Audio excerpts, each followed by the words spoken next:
Have you ever stopped to think about how just one single sentence, signed by a president, can completely change how goods flow across a border? Well, today, that's exactly what we're digging into.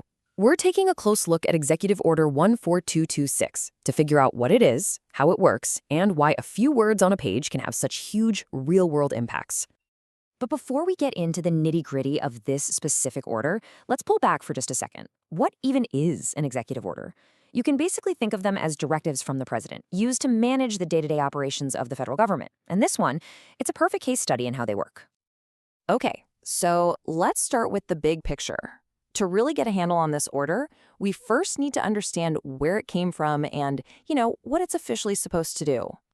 So this order didn't just appear out of thin air. It all started with an original order back on February 1st, 2025. Then, just about a month later, this amendment, 14226, gets signed. 4 days after that, boom, it's published in the Federal Register, which is the government's official journal. That's what makes it the law of the land. So you can see this was a very quick, very deliberate change to an existing policy.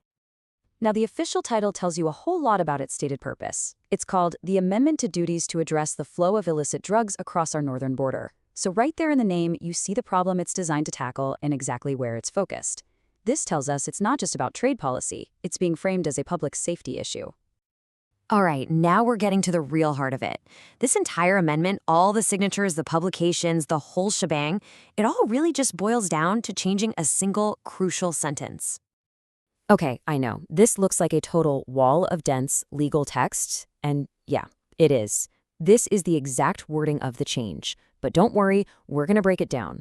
The only parts you really need to zero in on are where it says duty-free de minimis treatment is available, and then this key phrase right here, shall cease to be available.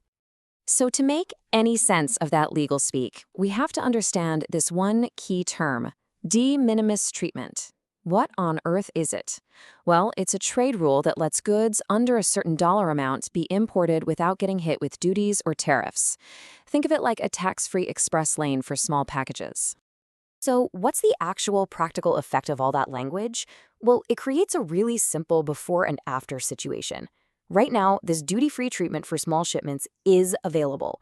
This order sets up a future where that same treatment just gets turned off. Okay, so if the rule is going to get turned off, the massive question is when, right? How does this legal text on a page actually turn into a real-world action? Now, this change is not immediate. That's super important. The order creates a very specific trigger. So here's how it works. Right now, small shipments come in duty-free. That policy only ends after the Secretary of Commerce gives the official nod to the president that, quote, adequate systems are in place to start collecting tariffs. So the whole thing is conditional. It all hinges on the government saying, okay, we're technically ready to go. And finally, like almost every executive order, this one ends with a section of standard legal stuff called the general provisions. Now, it's really easy to just gloss over this part, but this fine print is actually critical for understanding the order's real power and its limits. So what does all that boilerplate language actually mean? Well, it sets some pretty clear boundaries. First, it says there's no overreach.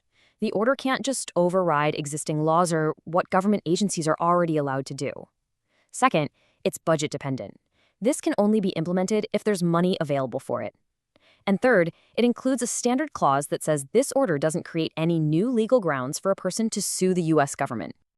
So, if you only take one thing away from this whole explainer, let it be this.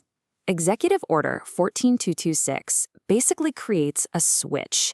It's a switch designed to turn off a very specific trade rule, but only when the government itself confirms it has the systems in place to handle the change. We just spent all this time dissecting one sentence in one government document, and it really leads to a much bigger question, doesn't it? How do these small, almost technical-sounding rule changes end up impacting much larger, more complex policy goals? It's a good reminder that sometimes the biggest shifts really do start in the smallest print.